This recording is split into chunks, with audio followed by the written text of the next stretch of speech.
Hi, and welcome back to another car conversation. Happy, fantastic Friday to each and every one of you. If you hear my fan blowing, it's because I have the AC on right now. It's 80 degrees and it's a bit hot, so I did not want to sit up in here baking. Now, before I get into today's topic, if you're new to my channel, I want to say welcome. Thank you so much for joining me.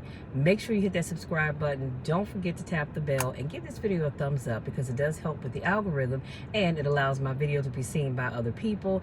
And if you think what I've shared with you today could be beneficial to someone else, please feel free to share the video, okay? If this is not your first rodeo, welcome back. You know I miss you when I don't get a chance to see you. So today I'm going to be talking about how to handle disrespect. And I have 11 things that I want to share with you, and I promise I'm going to bid you good day. Number one, control your reaction. You don't owe anyone your anger. Now I know you're thinking, but Michelle, you didn't hear what they said. You don't know what they did. I don't. But you don't owe anybody your anger. Keep that in mind. So control your reaction. Now, I'm preaching to the choir for real because I know there are some times where things happen and you push me too far and I react in a way that's not godly. Let me just say that. And after the fact, I go, you know what? I could have handled that situation a whole lot better. Let me tell you a quick story. This was a few years ago. The trash people came and dumped the trash. And the guy that dumped my trash left my can in front of my neighbor's house that lives this way to the side of me over here, my right, your left. And so all the cans look alike. So my mom asked which trash can was ours. And he said something smart. I was upstairs in my room working. I put my laptop down. I came downstairs and I stood on the porch with my arms folded like this. And he said something smart. I said, well, she asked you which trash can is ours because all the trash cans look alike. So can you just show me the one that you took from this house so I can put it back? And he said something smart. So we got in this back and forth thing. And my thing is, you want to talk with your chest? Not a problem. I'm going to talk with mine too. And then he went on to say, well, you don't know what I'm dealing with. I have a lot going on and whoop-de-woo. And I said, I don't care about what you're going through. I don't care about you. All I want to know is which trash can is mine.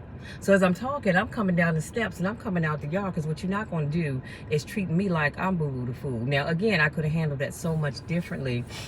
And the thing that tugged at my heart when I went back in the house was when he said, you don't know what I'm going through. But I allowed my anger to override everything else. And I heard him say it. And I responded in a negative way.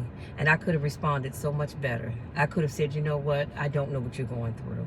So all I'm asking is, where's my trash can? And even offered to pray with him and or for him. So the other young man that was on the truck, he said, I'll get it. And he drug it back over here and I pulled it in the yard. And so, you know, at that time, we still going back and forth. But again, hours after the incident, I still thought about how I allowed his action to cause me to react in a way that was not Christ-like. Let me just say that. So that's why I encourage you to control your reaction. Number two, silence is a weapon. Let their words echo in their own mind. So when people are disrespectful to you, just be silent. I know it's going to be hard. I feel you. But just be silent. And I promise you, later on down the road, they're going to think about it. Now, they're not going to tell you that, but they're going to think about how I was rude and disrespectful and being ignorant for no reason. And they did not give me the reaction that I thought I was going to get. Number three, know your worth. You don't need validation from fools. Know your worth because you do not need validation from fools, okay? Just keep that in mind. Number four, stay grounded. Don't let temporary emotions ruin long-term peace. And again, a lot of times things happen and we allow temporary emotions to ruin our peace for the rest of the day if you're not careful, depending on what it is. So stand your ground. Don't let anybody interrupt your peace. Number five, choose reason over rage. Emotions cloud judgment. Case in point, the story I shared with you in the opening, my emotions clouded my judgment. Because I know I'm a better person than that, and I know I'm bigger than that, and I really didn't even have to engage in a back and forth conversation. And he clearly was agitated and angry, but because of the way he disrespected my mom and disrespected me when I just asked which trash can was ours, I allowed my rage to not see that clearly something was hurting him on the inside, which caused him to react the way he did. Because to be honest with you, there was no reason to react that way. Number 6, detach from ego. Not everything is an attack. I've truly believed that, because I used to say, Lord, why am I being attacked on every leaning side? But then I realized not everything that happens to us is an attack. Sometimes God allows these things to happen to get you to wake up. He allows these things to happen to cause you to have to lean on him just a little bit more. Because y'all know we always think, I got it, I don't need no help.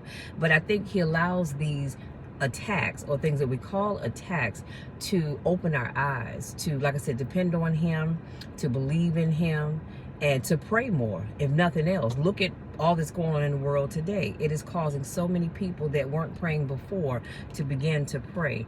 Number 7, don't chase respect. Earn it by mastering yourself. That's one thing I will never ever do, is chase after respect. I earn respect because I treat people the way I want to be treated, even when sometimes they don't treat me the way I should be treated or I deserve to be treated. But when you treat people with respect, I guarantee you, a dime to a dollar, you're going to get it back. Number 8, lead by example. Show strength through discipline. And again, I missed the mark. I could have led by example and got drawn into the gentleman's back and forth and being nasty. I should have led by example as a representative of Christ and of the church.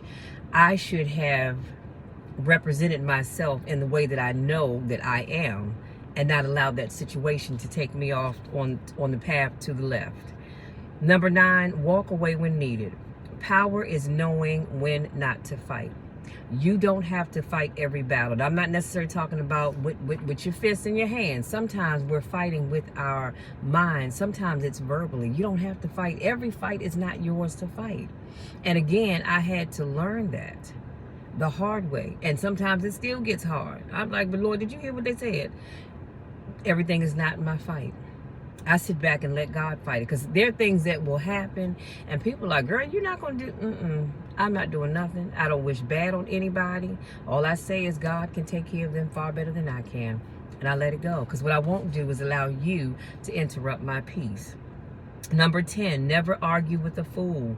You will look like one too. And that's exactly what happened the day that the guy and I with the trash incident, we both look like two, excuse my French, y'all, damn fools out here arguing back and forth over a trash can. So I should not have allowed myself to even get caught up. And number 11, use disrespect as data. Learn who deserves access to your life. Come on now. That's a perfect way to end this video. Use disrespect as data and learn who deserves access to your life. So when people are rude and disrespectful to you, those people don't deserve access to your life. Now, I'm not saying that you can't pray for them, pray with them, and if they need something and God sees fit to pour into your spirit to bless them, I'm not saying don't do that, but use that disrespect as data. Don't use it as a means to get back at somebody else. Use it as data, because it's going to show you who has a right and who deserves to be in your inner circle or in your life in general, and who doesn't. Y'all, that's it. That's all I have. Go out there, enjoy the rest of this beautiful Friday. I think it's supposed to rain later on around 6:37. I'm not sure. That's what the weather forecast is calling for. But no matter what, wherever you go, what you do, have fun, enjoy yourself, and be safe, okay? Do that for me so we can come back tomorrow where I can share more inspiration and motivation with you. I love you all to the moon and back. You know the drill, and you definitely know the spiel. There's nothing you can do about it. There's absolutely nothing that you can do about it, because I'm going to love you no matter what. I believe in you. I need you to believe in you, because the best is yet to come. Love you all. We'll talk again tomorrow.